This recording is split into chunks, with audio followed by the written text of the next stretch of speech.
And what? Give me some. Actually, what led to the food was the examiner came running back into the room where I was and started tugging at my teeth.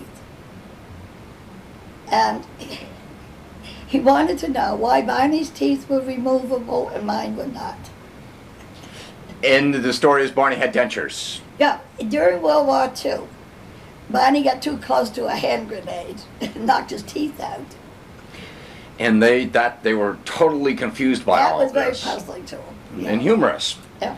Any other instances that something that as a human you took so general as a characteristic that you never thought of it, that they got confused by, almost childlike, you know, akin to the denture incident? Yeah. Was there anything else like that they seemed that, boy, you don't know that you can recall? Well, they were sort of disappointed. I didn't know anything about the solar system. Okay. I think they really expected me to be able to identify the map. They were actually upset that you didn't recognize their Right. home. Let's go to that. Marjorie Fish, months later, or years later actually. Years later. Under hypnosis.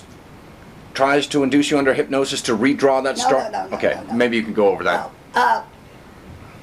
Dr. Simon at the time. Benjamin Simon. Dr. Benjamin Simon said that during the week, if I wanted to, I would be able to remember the star map, and I would sketch it. But I was not to think about it. I was just to let my hands go ahead and draw it, which I did. And that was in 1965. 4 years after the incident. Now, in 1969, Marjorie Fish came here and stayed a few days, and asked me all kinds of questions, hours and hours, which she taped, and then used that to go back home and Took your map. did the research on it, and identified the areas. The area of the star map, which she said was in the constellation that we know, Reticulus, in the star system, was Zeta Reticuli. Yeah. And from that point, do you remember them mentioning Zeta Reticuli, or is that a terminology that we as Earthlings have given them? So I would have no idea what their name Okay. is for their home planet. And do you remember what type of star system? Was it a white star? Was it a yellow star? A red giant? Do you recall what type of star or anything? It's, I don't know, but I do know that our astronomers believe that the stars on my map were the ones most likely to have planets and have life, as we know it. And so they may be younger stars, hotter stars. Actually, we're believed to be 4.6 billion years old. Or 20 billion. It seems that we But age a billion years every 5 years. So. But actually, Zeta Reticuli, we believe, this is a belief, we don't know for sure, but we believe it's about 11 billion years old. So they've been around a lot longer than we have. Over twice as long, and then the chance to evolutionize, to project. So this puzzling incident, you're examined. You get a tour of the spaceship or the craft. Did they show you anything? It's just only on a need-to-know basis. Just the one room I was in. The interaction with you and the question and answer session was more than Barney. They did not give Barney the opportunity to inquire. No, there was no conversation with Barney. I enjoyed myself. I had a great time. He joked, we kidded. Really? Yeah. I invited him to come back. Like I said, please, please, please come back. Oh, I had so many friends who would love to meet you. So this was not a traumatic experience at all. It was an enlightening experience. Spiritually uplifting, perhaps. Right. It was. Nobody can tell me there's not life on other planets. At the same time, it seems that 36 hours after the sighting is on record, according to Jacques Vallée, at 2:14 a.m., Pease Air Force was tracking an unknown object. Oh yeah, I told him that. Pease Air Force Base released the radar report where they tracked this craft, sent 2 planes out to check it out, and the reports of the pilots are still classified, so we know they saw it. To the skeptic, that kind of knocks them out of the water. Then, if for you to guess, if this were a concocted story, boy, you know your stuff. It's a pretty well orchestrated event to have Pease personnel involved, and that Betty and Barney, Barney was a postal worker. Yeah. Postal worker. You're involved in real estate, and that you pulled off a grand hoax through the Air Force. It's nearly impossible, if not impossible, absurd, I guess is the term I'm looking for. You're released from the craft. You get back into the car. You check your watches. Why? Well, I don't think we checked our watches until we're almost home to see what time it was, and both our watches had stopped functioning. And you could not account for some time elapsed. Now, we realized the trip had taken much longer than what it should have. Maybe about 2 hours. Were you feeling woozy? Did you have a headache? Did you have any physical? Were you just exhausted? What can you describe what your feeling was? We've been driving all night. We got home about 5 in the morning. We're calm, we're relaxed. Oh, so you weren't... Feeling very well. You didn't feel traumatized or injured at any time or should I say violated at that time? Okay.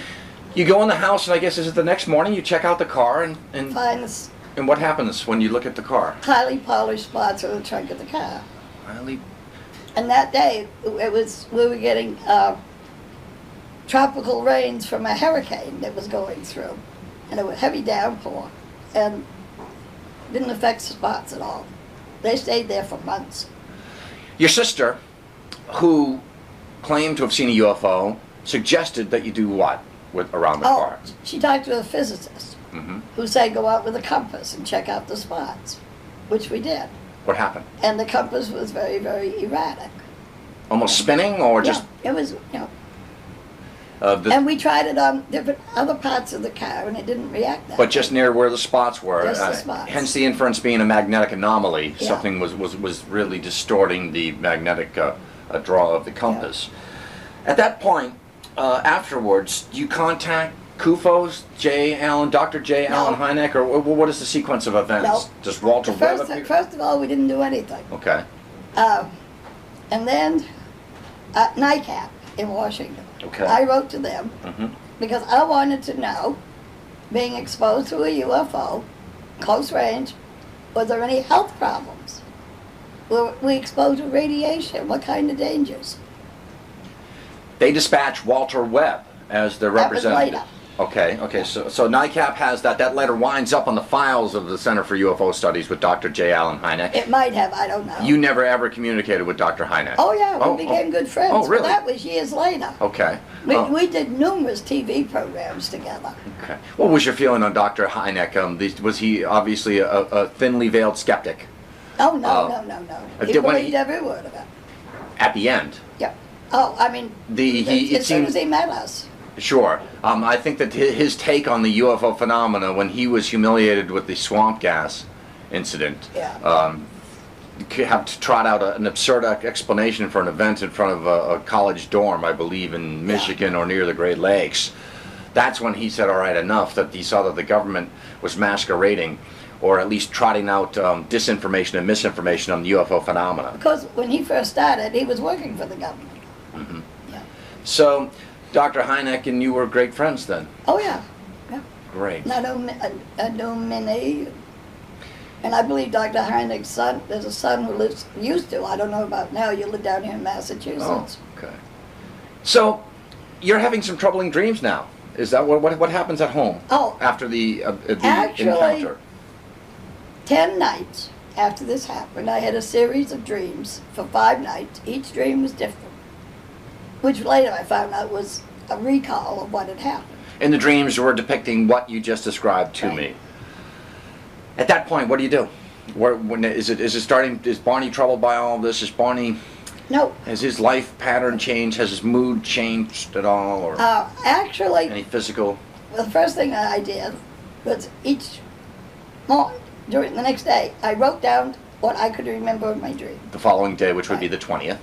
And every time I had it... No, I didn't. I'm sorry, 10 days, nights right, sure. After. So we're talking the 29th, 30th, roughly. Yeah. And I made a record of these 38 dreams. years to the day. Okay, and then I took and put them away. And then later, several months later, I talked with my supervisor about the meaning of dreams. And then she said, well, maybe it happened. and suggested, or did she No, connect you we with just some? we just talked about it.